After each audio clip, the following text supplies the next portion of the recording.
Good afternoon, everyone. My name is Tatiana Kostadinova. I'm professor at the Department of Politics and International Relations at Florida International University. And I'm also director of the European and New Russian Studies program. I'm delighted to welcome you to this very special event that is hosted by the Green School. This event is part of the Blanka Rosenstiel Lecture Series on Poland. And we are so pleased that you joined us as we gather for a conversation with author Alex Storozynski about his powerful memoir, Spies In My Blood. This is a story of courage, of family, and the unrelenting search for truth, for facts, set against the backdrop of World War II and the Cold War. Before we begin, I'd like to take a moment to express our deepest gratitude to the generous sponsor of this event and our Polish lecture series, Lady Blanka Rosenstiel. Lady Blanka's unwavering support for education and the humanities makes events like this that we have today possible. Unfortunately, Lady Blanka could not join us today, but I would like to invite Beata Paszyc, the Executive Director of the American Institute for Polish Culture, to say a few words on her behalf.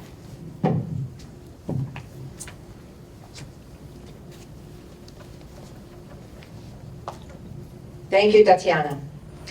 As she mentioned, my name is Beata Paszyc, and I'm the Executive Director of the American Institute of Polish Culture and the Honorary Vice Consul of the Republic of Poland here in Miami. And on behalf of our founder and president, Lady Blanka Rosenstiel, I would like to welcome you to today's incredible presentation. You are for a real treat. It is our great pleasure to welcome Alex Storozynski, who is a Pulitzer Prize winning journalist and acclaimed author, again to FIU. Alex spoke at FIU some time ago about his one of his books called Peasant Prince Tadeusz Kościuszko and the Age of Revolution. And we also presented a movie that was based on that book entitled Kościuszko, A Man Ahead of His Times. I'm so glad Alex wrote another book so we could invite him here again. Alex is President Emeritus and Trustee Chairman at the Kościuszko Foundation in New York, and also the Honorary Board Member of the American Institute of Polish Culture here in Miami. Beyond his professional achievements, he is a passionate activist, he is a talented musician, he is a family man, and a captivating storyteller. He feels equally at home speaking to Polish presidents, touring with the rock stars, speaking about economy to prime ministers, or sharing stories with shipyard workers and students alike. Alex's deep love for Poland defines both his professional path and his private and personal identity. He is a brilliant community leader, a generous individual, guided by truth, sincerity, and enduring values in all that he does. Please help me welcome to the podium Alex Storozynski. I think the microphone I'm wearing might work. So, there's a saying in Polish, you can't fool your genes. It's in your blood. It turns out it's a scientific study called epigenetics. These are traits that are passed on through your ancestors' experiences. So trauma in your bloodline gives a heightened awareness and a resilience to everything that you feel. All of you have that in your DNA from your ancestors that's been passed on. My parents and grandparents were from Poland. And I was the first one in my family to be born in this country, the promised land of Greenpoint, Brooklyn. And this is my brother who was born in Argentina along the way of war refugees that had to flee Europe. He felt this trauma much sooner than I did. He knew about all the secrets of the family. Here he is at the World's Fair, and that's my father carrying me. And he was very aware of this family history. And he said, you know, I want to go into the military just like my father and grandfather, and I'm going to fly jets off of aircraft carriers and go shoot down Russian planes during the Cold War. Well, he didn't put up with Polish jokes or any of the things that we grew up with. He stood up for Poles. When a kid called him a Polak at school in kindergarten, he bit the kid's ear off. That ended the Polak jokes.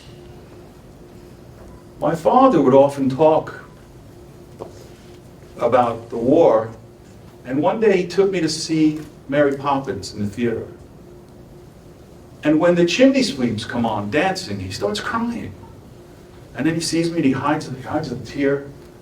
And I said, Dad, what's with the tears? And he said, well, you know, my father, my maternal grandfather, had a company of chimney sweeps in Poland before World War II.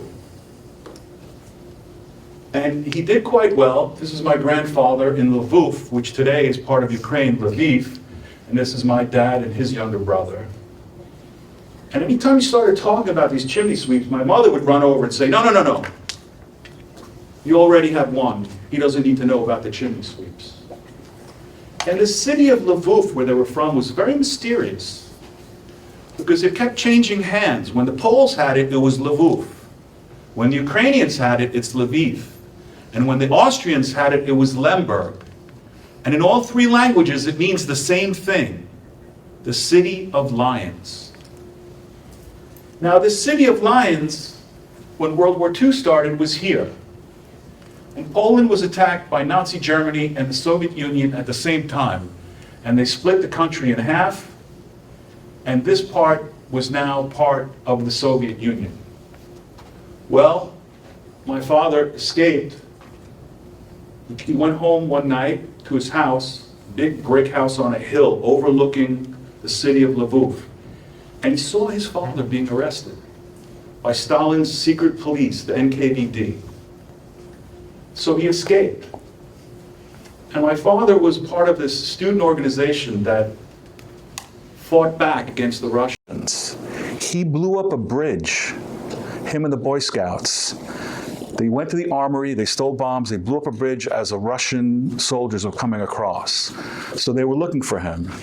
So he had to flee. He escaped and he made it to France. And in France, he joined the Polish army that ended up in France fighting the Germans there. And he never got to see his father again, my grandfather, Alex Storozynski. He was erased from history. My mother was also from the part of Poland that was taken over by the Soviet Union. She was from a town called Równe. Today it's Rivne. And Równe means equal in Polish. And her family suffered quite a bit. She was taken at the end of the war into Nazi Germany as a slave laborer working for the Reichsbahn Azerbaijan Works, the Third Reich train repair shop. Her job was to pick up corpses and metal that could be melted down and reused in the war effort. Now, the sponsor of today's talk, Lady Blanka Rosenstiel, also had that job as a child. She was also a slave laborer in a Nazi work camp. Now, I was born in Brooklyn, but then I grew up in Rockaway Beach. And my parents would laugh when I would pick up shells. They were so happy because the shells that they picked up during the war were different kind of shells. They had gunpowder and bombs in them. They were very happy that we had this childhood that was happy and different.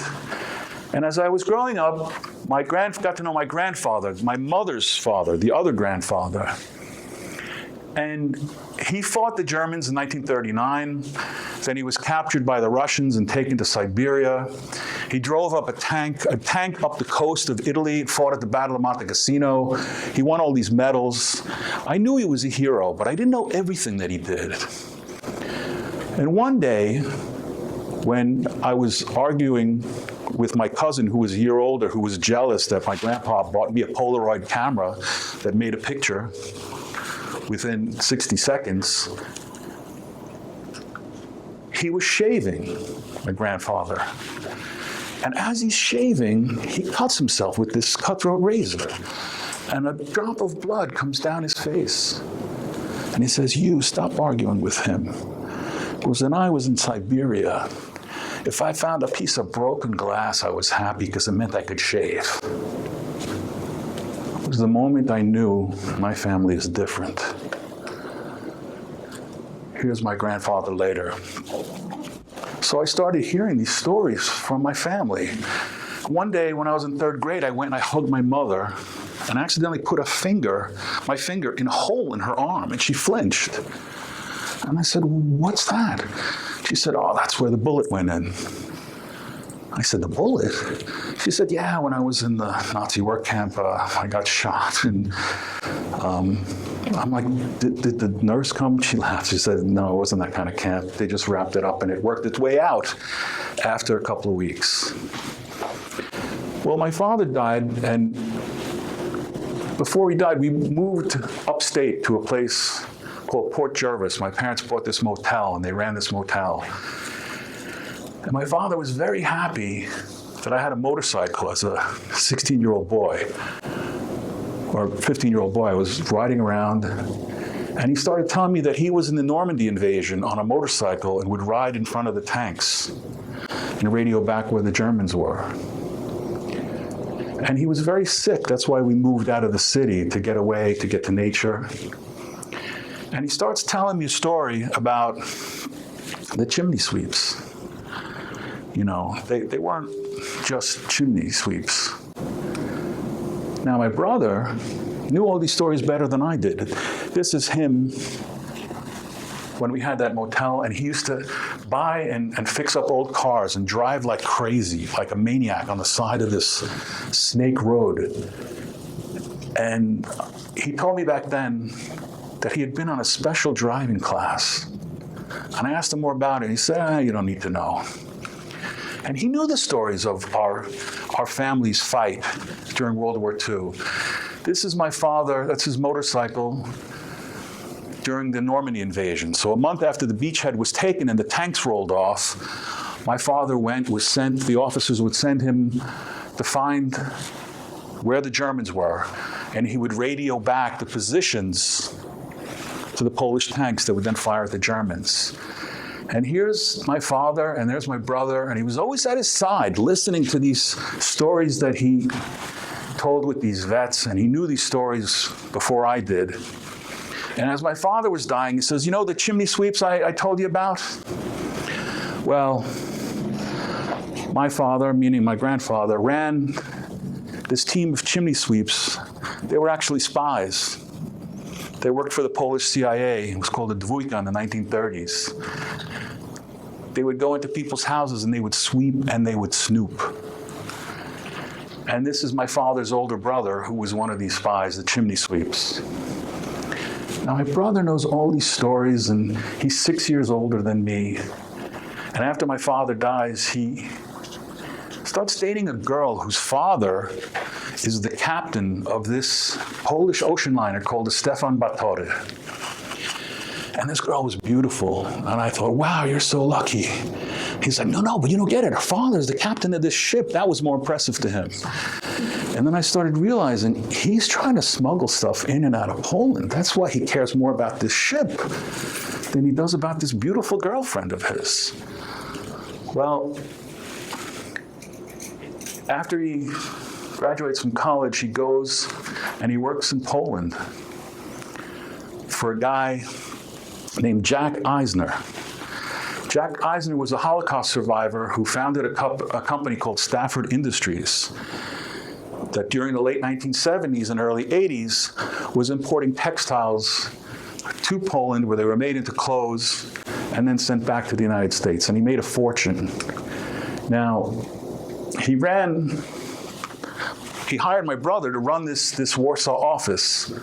My mother met him and they exchanged stories about the Holocaust. My mother became friends with Eisner. And that's why he hired George, my brother.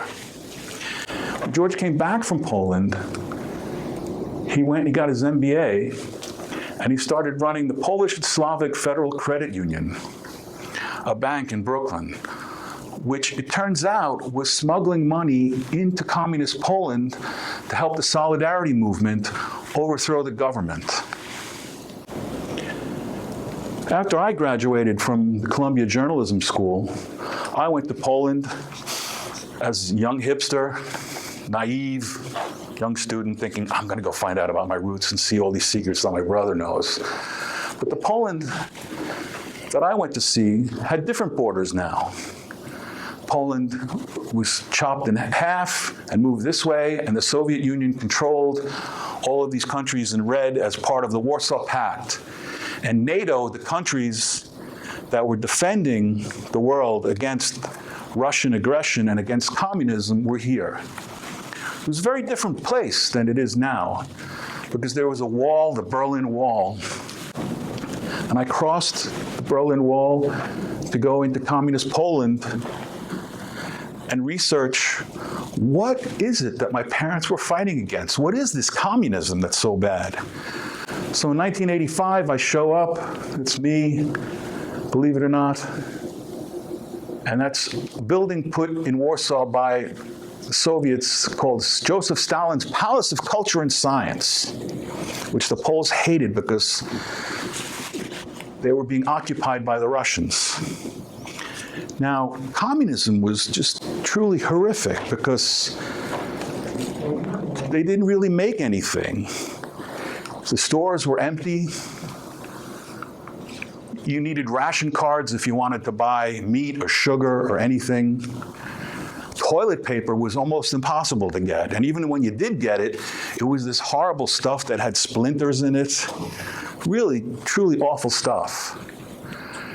And while I'm there, I talked the government into giving me a scholarship to start a doctorate at the University of Warsaw.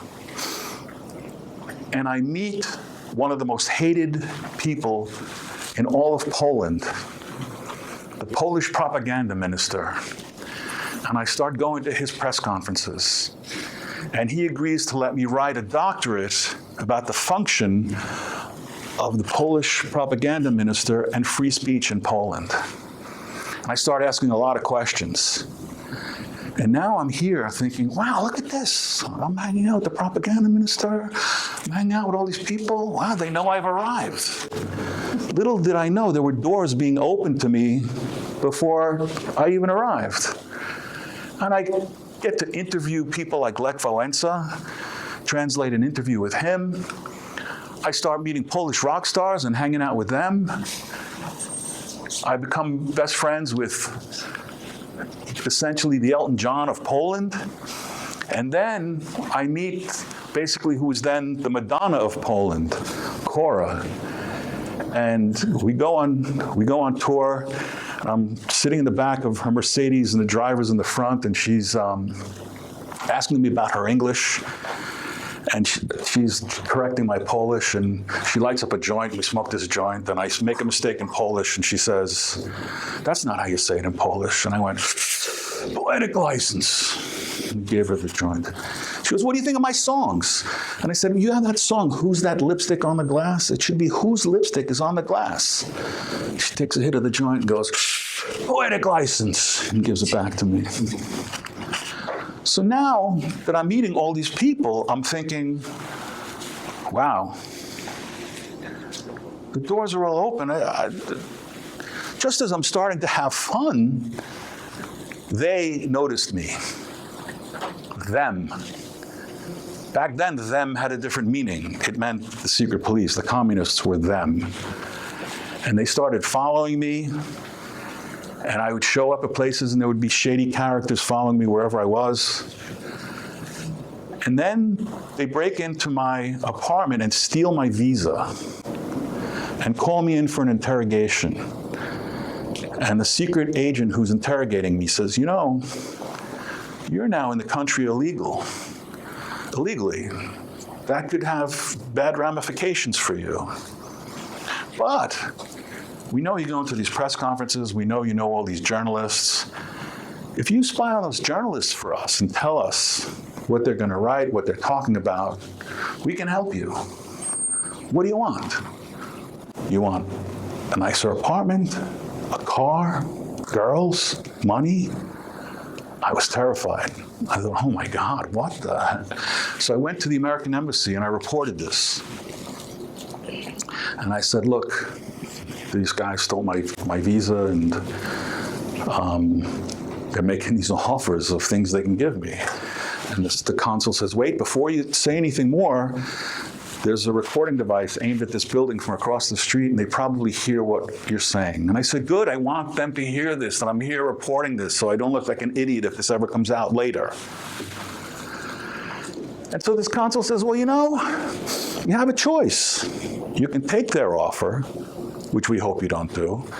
And I said, if I was going to take their offer, would I come here and tell you that they offered me this? You went, no, I guess that doesn't make sense. Or you could talk to our people to see what they have to offer. Then I got really scared. I said, no, I don't want to take their offer either, but if anything happens to me, this is the name of the agent that's been interrogating me, and this is where he works. So the consul says, all right, but let me give you some advice. They're going to call and say that they found your visa, which they stole, but was probably, they claim was lost. And they're going to try and meet you in a public place and hand you an envelope and take a photograph of you taking that envelope. I said, all right, thanks for the advice. So sure enough, 2 days later, I get a call from the secret police saying, oh, we found your visa. You know what? We'll meet with you at the statue of Bolesław Proust downtown. And I asked a friend of mine at the university, I said, where is that statue? He said, you know when we go to drink beer at the Hotel Europejski? It's a building, there's a building across the street with these columns. And I said, so you think they're going to try and take a picture of me across the street from behind one of those columns? And he said, nah, I don't think so. I said, why not? He goes, because they'll get a much better view from the view upstairs. That's where all the spies live. So now, I'm really catching on to what a messed up system this is. And before I got there, Jerzy Urban, who was the propaganda minister, wrote an op-ed in a newspaper using a pseudonym. Everybody knew the pseudonym was him, saying that Father Jerzy Popiełuszko, who was a priest who was speaking up for solidarity and the freedom movement, was a bad guy. And this was a sign to the secret police that it's okay to kill him. So they kidnapped him, they killed him, they tied him up, they threw him in a river. And then the world changes because there's a press conference after the Chernobyl accident. So Chernobyl was a nuclear power plant in Ukraine that blew up. And all of the journalists wanted to know, when did the Russians tell you about this nuclear explosion? And they couldn't answer because the Russians never told them. They kept it a secret. All of Eastern Europe was being poisoned by these nuclear clouds that were floating over.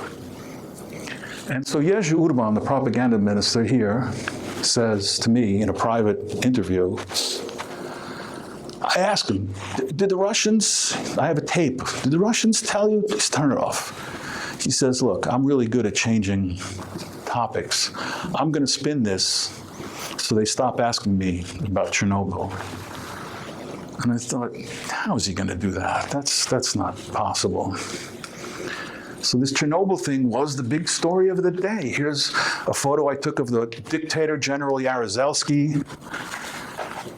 And I show up to the next press conference, and Jerzy Urban leaks a story. that there was a defector named Colonel Richard Kuklinski who defected to the West. And he knew that the communists were going to crack down on the Solidarity movement and arrest Lech Wałęsa and basically end the freedom movement in Poland. And what he did was he twisted the truth. Because the real thing that this Colonel Kuklinski did was he leaked CIA secrets. Here he is with the Soviet Minister of Defense, Marshal Dmitry Ustinov. He took these secrets and he gave it to the CIA. And it was all about the plans that the Russians had for blowing up Western Europe with nuclear weapons. Now, during this time, I start working more and more, translating interviews. Ted Kennedy comes to Poland. I meet him.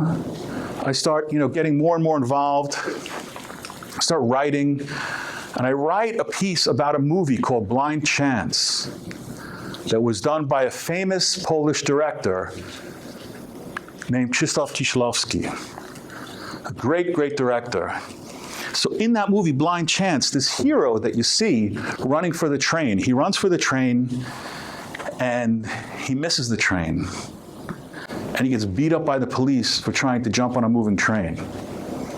And they send him back to Łódź, the town where this is taking place. And he becomes basically an activist against the police. And then a half hour into the movie, it stops and starts over. He's running for the train again. This time he catches the train. He makes it all the way to Warsaw and starts a career getting active with the government, being pro-communist. And then it stops again and starts over a third time. And this third time, he misses the train and then sort of walks away and becomes ambivalent and doesn't get involved with the opposition, doesn't get involved with the government. And in all three of these storylines, this character ends up in Warsaw at the airport, about to get on a plane. And in the first one, they say, you can't get on that plane to Paris because you need to become an informant for us if you go. And he refuses. And in the second one, so they take him and they arrest him. In the second one, the guy the version of that character who is pro-communist has to go back because strikes are starting against the government. And he goes back, he doesn't get on a plane. But in the third one, where the character is ambivalent, he actually gets on the plane. The plane takes off, and it explodes after takeoff. And he dies. And I thought, wow, what does that mean? So if you're ambivalent, you're going to die? And he says, no, that plane waits for us all. That's fate. That plane waits for us all. So I write a piece about this, and it gets published in the European edition of the Wall Street Journal. My first big piece in a real newspaper. Well, a month after that piece runs, there's a plane crash in Warsaw, taking off, and it explodes and lands in the forest right outside the airport. It was as if he had foreseen this in his movie. It was just shocking, like, that plane waits for us all. He's right. So while I was in Poland, I also got to cover the Pope's visit, who was telling the Poles to rise up. But I get kicked out of Poland, and I take a train to Berlin, heading back to New York. And I'm sitting in the bar of a youth hostel, waiting to take my train the next day. And I hear these German hipsters, punk rockers, talking about, oh, Mr. Gorby, tear down this wall, Mr. Gorby. And it was 2 weeks after Ronald Reagan's famous speech, Mr. Gorbachev, tear down this wall. So I look at them and I say, yeah, it was quite a speech. And these German punk rockers say, speech? What are you talking about, speech? They said, Reagan's speech. No, we're talking about David Bowie. David Bowie gave a concert at the Wall a week before Reagan's speech, and he aimed the speakers to the East German side, and he played his famous song, Heroes. That song, Heroes, is about the Berlin Wall. He's singing, standing by the wall. And he says, this is to our friends on the other side of the wall. And the East Germans rushed the wall, saying, Mr. Gorbachev, tear down this wall. Corby, tear down this wall. So sometimes art has a bigger impact on life than politicians. Now, when I got back to New York, my grandfather died right before I left. And that cutthroat razor he used to shave with, he left it to me. And he also left me all his war medals. So I got back, I go into my room, and I look, and the cutthroat razor is gone. And I asked my mother, what happened to that cutthroat razor? She says, nah, your line of work, you're not gonna need it. So she gave me my father's fountain pen. I had never worked a fountain pen before. I had no idea what to do. So I opened it, I start putting it together, and I stabbed myself in the finger. And I start bleeding a little bit. My mother starts laughing. I said, why are you laughing? She said, the cutthroat razor would have made a much bigger mess. So my brother now, his career is taking off. He's a banker, and he starts flying planes as his hobby.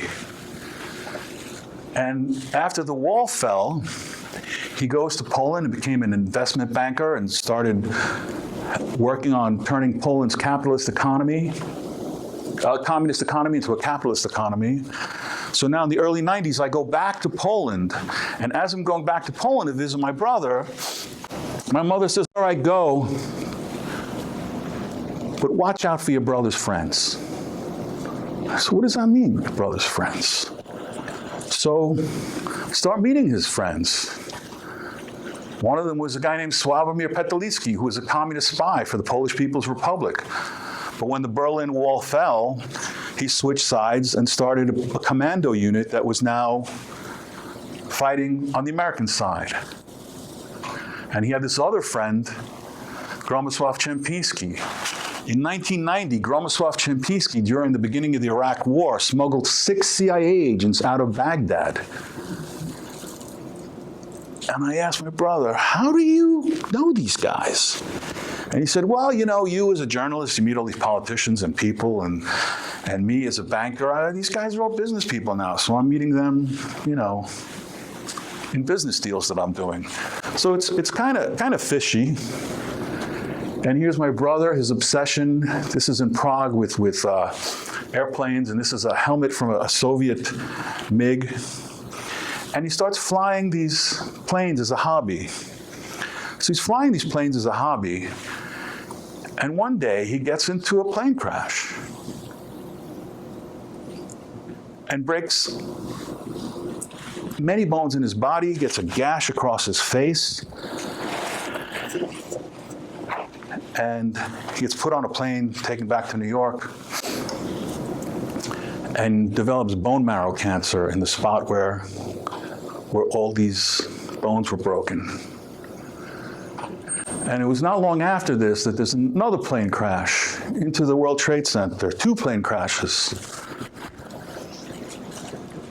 And I thought, oh my God, these plane crashes. My brother's plane crash, the one with the... And a month after 9/11, another plane crashes, taking off from Kennedy Airport. Exactly a month after 9/11, a plane taking off from Kennedy Airport blows up over New York, and the plane lands on the house where I grew up. This is the garage where I used to keep my bike. This is the kitchen where my mother used to make us pierogi. And I'm thinking, oh my God, that plane waits for us all, and it's getting closer and closer all the time. So my brother's cancer gets really bad. Here you can see the scar on his face from his plane crash. One day he shows up at my house with these photographs of him being catapulted off the Harry S. Truman in an F-18 with a US Navy pilot. It's my brother in the back. And there's another photograph of him sitting in the captain's chair with a VIP shirt on. And I asked him, how, normal people don't get to fly off of an aircraft carrier, an F-18, or sit in the captain. What is it that you do? What did you do for the... I did some favors for people, and this is a payback for a favor. They knew I always wanted to fly off an aircraft carrier, so that was their dream. So my brother's cancer gets worse, and now his spy friends, that's my brother, his spy friends come to visit him as he's dying. This is Champinski, the guy who smuggled CIA agents out of Baghdad. And my brother comes to visit me one last time before he dies. And I take him and I buy his favorite wonton soup. We're sitting in my kitchen eating this wonton soup. Now, my brother's cancer was bone marrow cancer, so he couldn't make his own blood. So I used to donate my blood to him. And initially, his body would accept it. But as the cancer got worse and worse, his body kept rejecting it. Then he would need a transfusion every 2 days, then every day, and then his body is totally rejecting it. And as we sat there at my kitchen table, he's eating this wonton soup. He's eating this wonton soup, and the blood is dripping out of his nose. The blood that I had donated to him is dripping out of his nose into the wonton soup.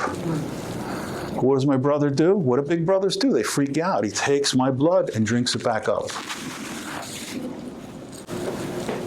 And I rented a movie with him to try and get his mind off of this. It was called Spy Game. It was with Brad Pitt and Robert Redford.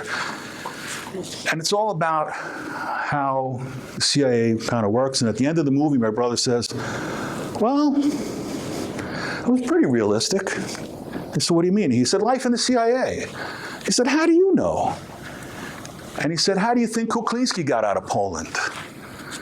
That secret agent that they snuck out of Poland, they dressed me up as a Polish soldier, and I picked him up at an embassy in a Soviet Volga and snuck him out of Poland. And then when my brother died, I looked through these pictures. I find pictures of him in Moscow, and like, wow.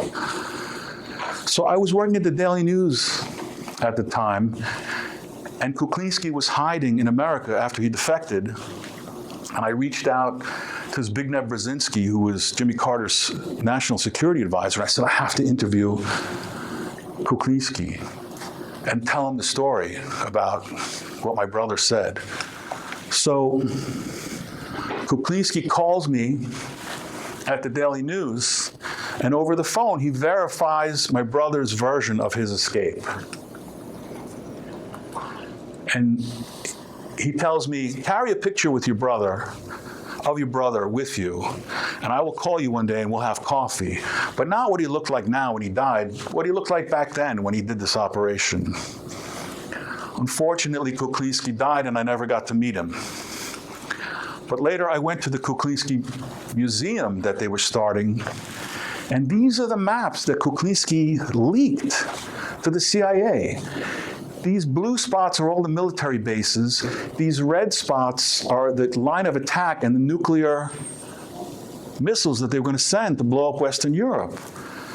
And the reason Kuklinski leaked this to the CIA, because he knew that Poland was in the middle, and if they start shooting nukes at each other, everybody in Poland is going to be dead. So he leaked these plans.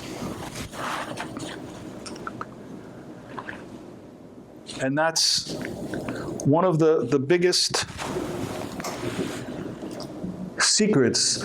So after my brother dies, his friends now start coming to visit me. We went to see the New York City Police Commissioner, Ray Kelly. And Ray Kelly and my brother's friend, Pedalitsky, did some spy missions together. Before my brother dies, he says, don't write about what I did. Write about our dad. You know what he did, don't you? I said, yeah, he told me a little bit about it. He said, go write about him. So this is my father in London at the end of the war. And it turns out he was a spy as well, working to try and stop communism in Poland. And I start looking through suitcases, finding letters, finding photographs, finding microfilm, the story of my family. And I find this photograph. And that's my dad in the middle. These are the boys that blew up the Russian bridge with him. And on the back it says, my friends Oleg and Yurek, Alex and George. My father named us after his best friends who he blew up this bridge with. So in these photographs, I also find pictures, his war pictures. And at first, there are pictures of him in military uniforms, sleeping in a tent. And then there are pictures of him in kilts. And I remember my father told me that he used to make microfilm for these commandos that would drop behind enemy lines into Poland, into Nazi-occupied Poland. And this is a photo I find of a photo enlarger on which he made the microfilm. So I don't know if you've seen James Bond movies where they talk about Q. Q is the quartermaster. The quartermaster does the supplies to my father, who worked for the quartermaster. And here's my father right there in the preparation for the invasion of Normandy. He had been inspected by General Eisenhower, General Patton, British General Montgomery, General Maczek, and others. This is Eisenhower when he came to do pistol practice with my father's unit during the war. And this is my father in France, Abbeville. The Canadians told the Polish army, we took this town of Abbeville, so you guys can go in there calmly and just ride in. So the Polish officer sent my father on his motorcycle, go see if the Canadians are there or if the Germans, if the Nazis are still there. My father comes back and says, there's no Canadians, it's the Nazis are still there. This is a trap, we can't walk into this trap. So he fights in this campaign, fought all the way through France and Belgium and Holland, makes it to Germany, thinking that, all right, they're going to go on to Poland and free Poland, but no, they're not going to do it. So after the war, he works for this Polish spy unit trying to stop the Russians from taking over Poland. And he told me before he died more about my grandfather, that he had these chimney sweeps. They had a red brick house overlooking the city of Lviv, on which they used to spy. They ran the whole operation out of that house. And I figured, all right, I have to figure out how to get to that house. They blew it up supposedly, but I got to find out where it was. Now, my maternal grandfather was, as I said, he was in Siberia and he escaped and he crossed Iran and Iraq and he reached Palestine and he fought in a Polish army called Anders' Army. And they crossed into Egypt. And here is my grandfather at the walls of Jerusalem. Here is my grandfather on the Mediterranean. Here he is in Egypt planning the attack of Italy. Here he is in Egypt at the pyramids, that's my grandfather. And here he is driving his tank that he drove up the coast of Italy. So the Poles fought at a battle called Monte Cassino, and they took this monastery at Monte Cassino, and my grandfather blew up 2 German tanks and won these medals for bravery and various things. And here he is again, my grandfather. So I start looking up all of his military records, and he did even more than I knew. Here he is in Rome. So before these people died, they started telling me their secrets on their deathbeds. And this is my mother and her beloved sister, Natalia, who died in this German work camp. And she always clung to this sister. She had this feeling that something's going to happen to her. And my grandmother kept sending her daughters to different places to hide because the Germans invaded and the Russians invaded, and it was constantly murder. And my mother tells me that one of her friends, a Jewish girl named Michelle, got killed at a place called Mizoch. So I went on the internet and I searched, and this was the massacre of Mizoch, where the Germans made Jewish women and children undress, and then they just shot them, and they fell into a ravine. So my mother then fled from this town Mizoch, and she made it to a town called Yanova Dolina in Ukraine, where now Ukrainian Christian Orthodox were murdering Polish Catholics, chopping them up with farming tools and stuff, and it was like revenge for a church that the Poles had at one point burned down. So my mother escapes, and she has to hide in the poop of an outhouse as these Ukrainians would come in to murder her. She climbed into the outhouse and snuck down in, and she's covered in poop, and then they leave and she escapes. And when she escapes, she thinks, okay, I've got it made, I'm gone. And she gets put on a train to go work in Nazi Germany as a slave laborer. So this is my mother after she got out of the German work camp. And as she's dying, she shows me this photograph. This is my mother, and that's her older sister, Lucy. And she says, I was the first one born in this country, but I had an older cousin, almost 20 years older than me, Robert, who was born in Italy, in a refugee camp at the end of the war. And he says, you see this man here? That's Robert's real father. That's his biological father. Uncle Richard is not his real father. And Uncle Richard resents this. He knows that he's not his real dad.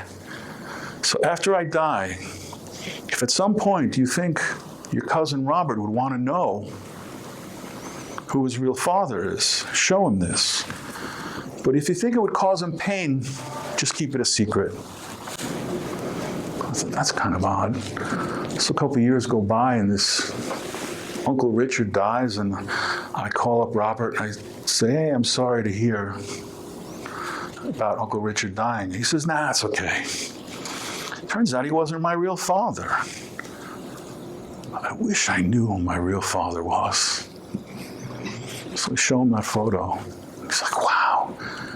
So we now start talking about all of our family members that have passed on and the secrets they told us. And I tell him, did I ever tell you the time Grandpa was shaving with that cutthroat razor and cut himself? And he said, oh yeah, that razor.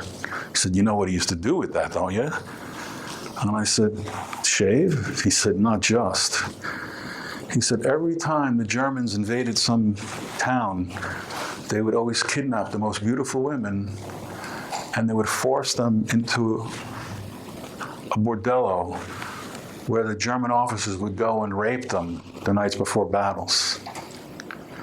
And he says, when Grandpa was in Italy, driving that tank, when he found out about this, the nights before battles,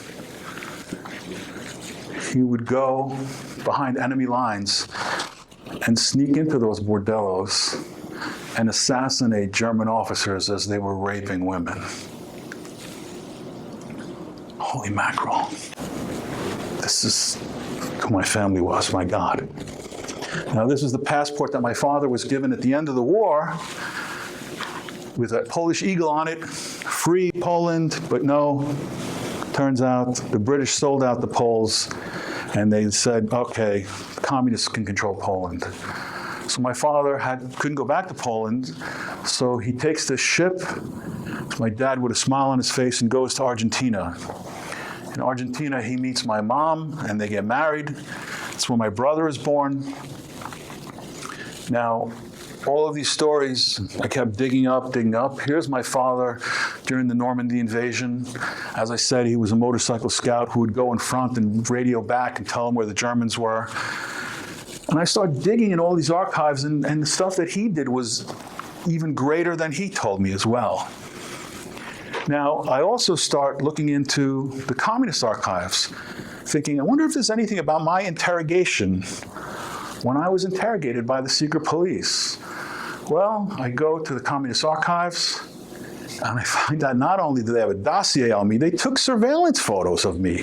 This is me at the age of 25, taken by the communist secret police. And they gave me a code name, Rocky.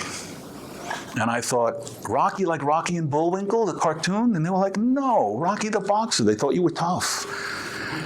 And this is a surveillance photo that they took of my brother, and they gave him a code name, Nemo. So we were Rocky and Nemo to the communists. And then I discover that the person that banned me from Poland in 1987 was one of my brother's best friends, Gromysław Czempiński, this general who smuggled the CIA agents out of Baghdad. And digging through these archives, the archivist says, look at this one picture in particular of a guy named Konrad Dubelski. This is the guy who interrogated me in 1986 and 1987. As soon as I saw this photo, I was like, my God, that's the guy. And I went and I looked him up, what happened to him afterwards. And it turned out that he started a company selling Kawasaki motorcycles in Poland.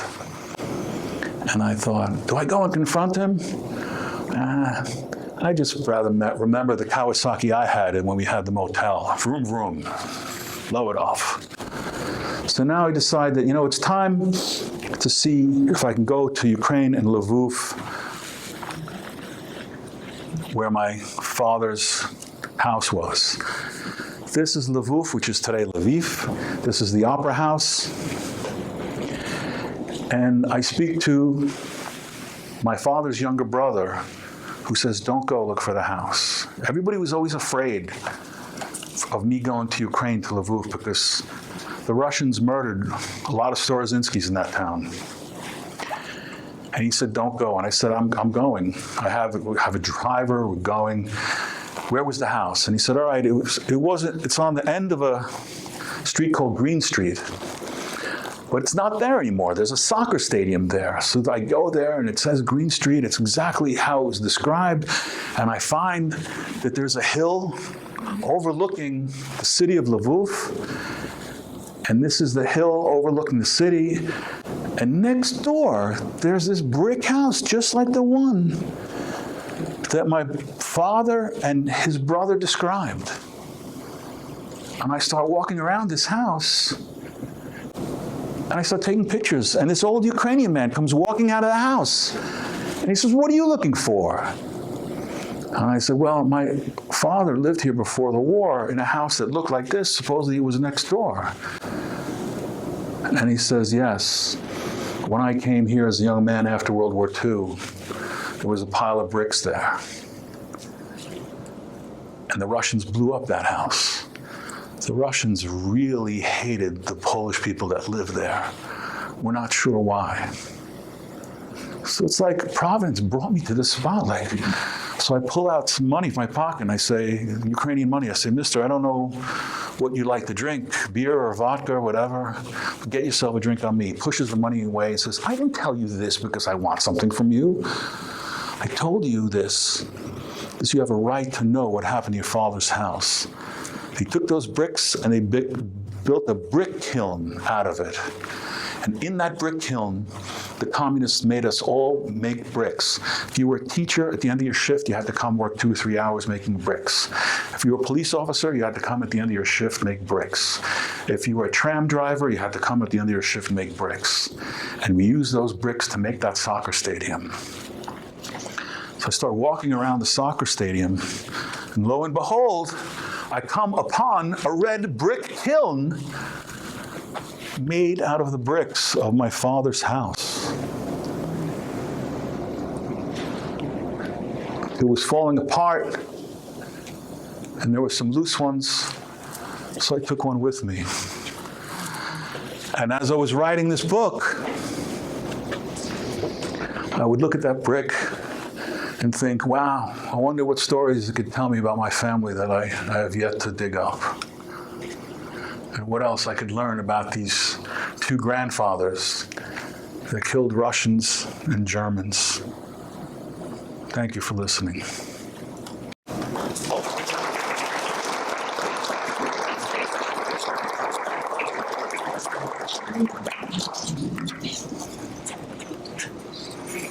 Any questions? No? The book. What's that? Where is the book? Where's the book? You can get it on Amazon.com. I believe there might be some copies out there. It would be great. But if you don't want to buy a hard copy of the book, you can get an e-version of the book on Amazon.com as well. So far, it's got 58 reviews, all 5 stars. Everyone who reads it's like blown away. So I'm not sure. Supposedly they have copies out here that you can buy. Yeah, Yes. I have a question for you. Can you tell my students the challenges in collecting and writing this book that took you several years to write this book, right? Correct? It took me many years to write this book. And, digging through archives, digging through my parents. After my parents died, I found all their letters. I found letters between my mother and grandmother and their hopes and stuff for us. And then going to these archives, and then went to London, to military archives in London of the Polish troops are in London now. Went to Warsaw. I got archives from the CIA about my brother. Interviewed his friends. As a journalist, I grew up asking questions. I ask a lot of questions. So you ask a lot of questions. So all of you ask your parents and grandparents questions now while they're still alive. Every boy who's the son of a soldier always asks their father, "Daddy, what did you do during the war?" And you know what? If Daddy killed somebody, he doesn't want to tell you. But you got to keep asking. Because my father said, look, when I finally admitted that he killed me, he said, look, it was either me or them. I had to. I was there. It was Nazi Germany. They were Nazis. They were Germans. If I didn't kill them, I would have been killed. So ask questions. Ask the tough questions. It's the only way you're going to find out about the history, this epigenetics that I was talking about at the beginning. Each one of us, all of your families went through some sort of trauma. We live in the United States, a country of immigrants, people who fled oppression and bad things to come to the promised land. So all of you have stories from your families. Ask them. If they speak a foreign language, learn that language. Learn that language. Ask them about their grandparents. How far back can you go? Ask questions.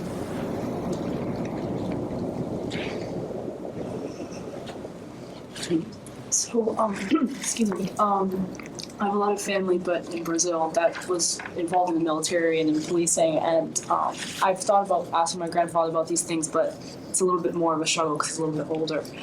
What resources would you suggest that maybe I look for? Things that I could find that are either public or not public, or I could apply to look into?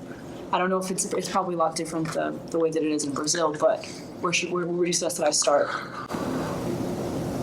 Well, first read about whatever period of history that you're interested in, that he grew up in, that, and familiarize yourself with that. And start telling him, what town was he from? Minas Gerais. So say, I was reading this book about Minas Gerais and stuff, and telling him, and he's going to say, no, I'm going to tell you the truth. Yeah. Hit him with what you learned about it. Yeah. And then he's going to say, no, let me tell you how it really was. Or let me tell you from my perspective. Or let me tell you. That's a way to start. Learn everything you can about the years that he was there, what was going on there. And then he's going to be more likely to open up. Yeah. But don't push. Do it, There's like a way to do it, right? There's a way to do it. Like I knew I couldn't ask these men questions when my mother was around. Because she would always come and say, no, he doesn't need to know this stuff. So people are more likely to tell you their secrets in private than with other people around. So that's one thing. And make sure he's, in a good mood when you ask. And show genuine interest in that town, in that period so then he's more likely to talk about it. Like, oh, she's really interested in this. Maybe I will tell her a little bit. Thank you.